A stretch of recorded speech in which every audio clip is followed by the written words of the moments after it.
Good afternoon, everyone, and welcome to Mountain Harmony Gardening. I'm Kristen, and today we are expanding the herb bed and putting in a whole entire new flower bed.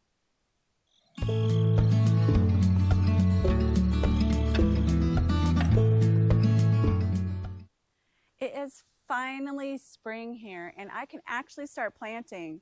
You could probably hear construction going on behind me. Everybody is out today working in their yards. So this area of the bed is where I'm putting in the expanded herb garden. We've removed all the grass. We've amended the soil. I did that on a video on one Friday.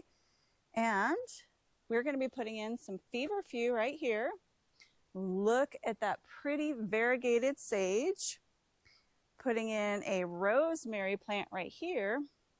I have in the planter right behind me, I have some thyme seedlings that I'm going to be putting in this area right here to kind of expand on the thyme bed. I'm putting the catnip all the way out here because it gets really large. And we're actually going to have to put a cage around it because I have catnip over here, and you'll see there's a couple of bricks actually covering the pockets over there, because there are little tiny catnip seedlings in there, and the cats just keep eating them and eating them. They're never going to grow if the cats can't stop eating them. So we definitely need to put a cage around that. Now this is where it kind of transitions into my flower garden, and I'm really excited about that. So I have a couple of dahlias in the pots that you see here that I've been growing inside. And then I have some delphinium. This is catmint. That is a smoke bush. And this one I'd never seen before. This is a Scotch broom. It's really pretty. It smells a little weird, but look at those flowers. I have never seen something so unique before. Plus, once the flowers are done, look at the foliage. Look how beautiful that is. So almost all of what I'm putting in here, except for like the dahlias and maybe some of the herbs, will not come back. But I want this to be as much a perennial bed as absolutely possible. And I picked all of these plants either for kind of like their unique foliage, like the smoke bush, or I did it because they attract pollinators. So now it's actually time to get planting, and I'm going to show you what we're doing. So the first thing that you want to do when you are setting up a new flower bed like this is you want to know what layout you want. So you usually want to put the high stuff at the back and then the lower stuff up front. So what I did is I left everything in pots, and I would set them down and say, that doesn't look great. You know, maybe I need to move this dahlia out a little bit further.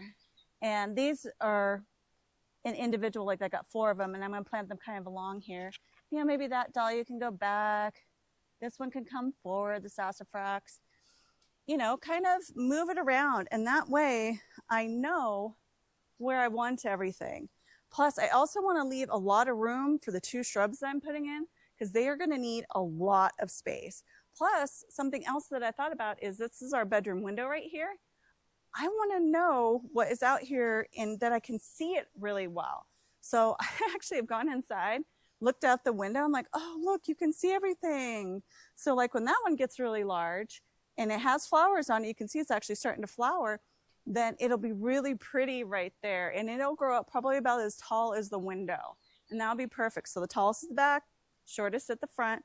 Like with the dahlias, I put some of the smaller ones towards the front. Now with the herb bed, I'm doing this a little bit differently. I'm putting the sage in front of the rosemary, or in front of the lavender, and I'm putting the rosemary in front of the sage, because I don't want to put the rosemary with the lavender, because I think they're going to get a little bit mixed up, and I want to keep these 2 separate. Plus, rosemary doesn't always come back in our area. And then like the catnip's over there, and then the feverfew's down there. So it's kind of the layout that I have, and I've already put some of the decorative rocks in here because I know that I want to have some of our beautiful decorative rocks that I've made Donnie go and get if you've seen on some of our short videos. I want to make sure that they have a prominent place and kind of keep the theme going throughout the yard, because you see I have other decorative rocks all around. So let's get to planting. The first one I'm going to start with is the feverfew. I have used this as an herb since I'm an herbalist, and it's really good at reducing fevers, but I've never grown it before. So I'm going to go ahead and put it down here, give it a little bit of space. And also, if these plants kind of spill over into the walkway, I actually want that because I like that. I want it to be kind of more like nature and kind of free flowing, and just I think it would be really pretty. I don't want it too terribly manicured because you can see that the rest of the yard is not exactly that way. Maybe up front a little bit more, but not here. So go ahead and dig a hole. And I am using BioLive today. And I'm also using azomite for my soil amendments. Now, I am not sponsored by Down to Earth. Love to be Down to Earth if you're listening. Love your products. But I go ahead and I just put a little bit in each of the holes. Just like that. Just sprinkle a little in there. Now, normally I'd be putting some mycorrhizae in here, but I am almost out because I've been doing some other planting today. So we're going to have to wait. So go ahead and squeeze the pot. And you can see that the roots are really root bound. So you just want to kind of break them up a little bit, scratch them up kind of on the sides, because you don't want them to continue growing in a square. So you just want to break them up a little bit, kind of loosen it up, and then you just go ahead and put it in, bring the soil back around, give it a firm down, and then once we're done planting the whole entire thing, I will give it a good watering in, and we're also going to mulching this bed. I haven't been mulching my other ones because we have issues with roly-polies, but the roly-polies don't seem to bother my herbs, and the other plants are all large enough that I don't have to worry about them. So I will be going ahead and mulching this at the end. So now we just move on to the sage. I kind of want it like right about there.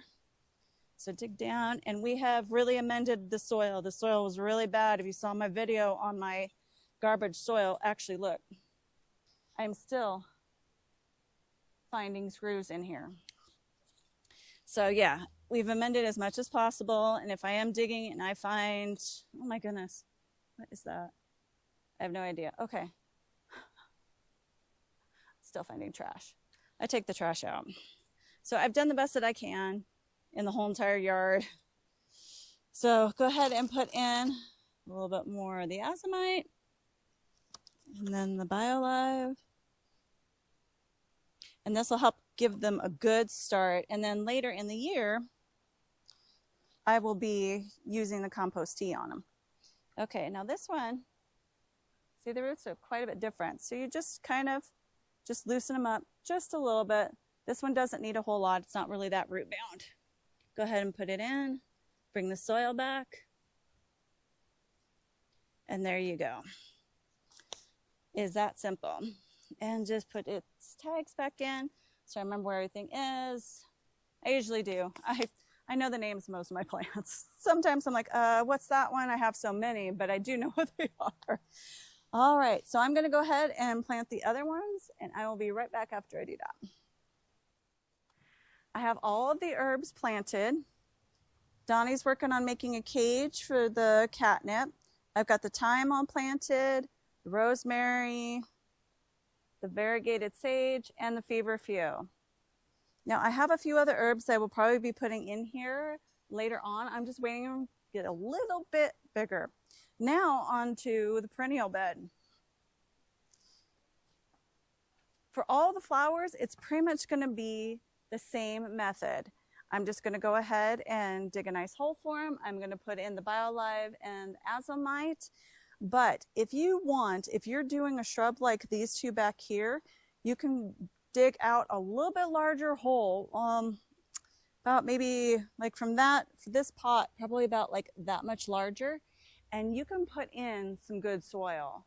I have already amended this soil with the clay buster, and so I know that it'll be okay. But you do want to make sure that the soil is pretty loose. Because I have just recently redug this whole entire bed, I actually don't have to do that. But if you're putting in a new bush in a new spot, you definitely want to make sure that the hole is larger than the container. So I'm going to go ahead and I'm going to get all of this planted, and then we'll be right back. Well, actually, it'll probably be about an hour, and then we'll be right back. Well, it's been several hours because we've actually been working on other parts of the yard besides just this area. But look how nice it looks. We've got everything planted. We ran out of mulch, so there's a little spot right here that is in need of some mulch. But look at all of that. I left the time without any mulch because the seedlings are still pretty small. I want to give them a chance to get established before I try to put some mulch there.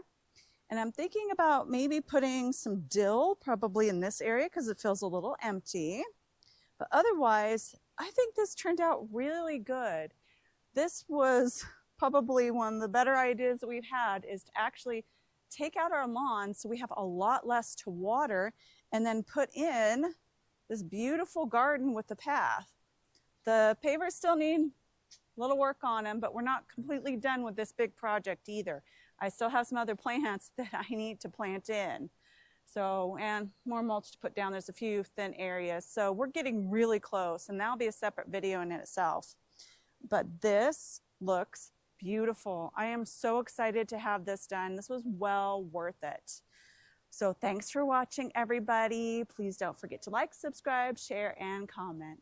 Happy gardening.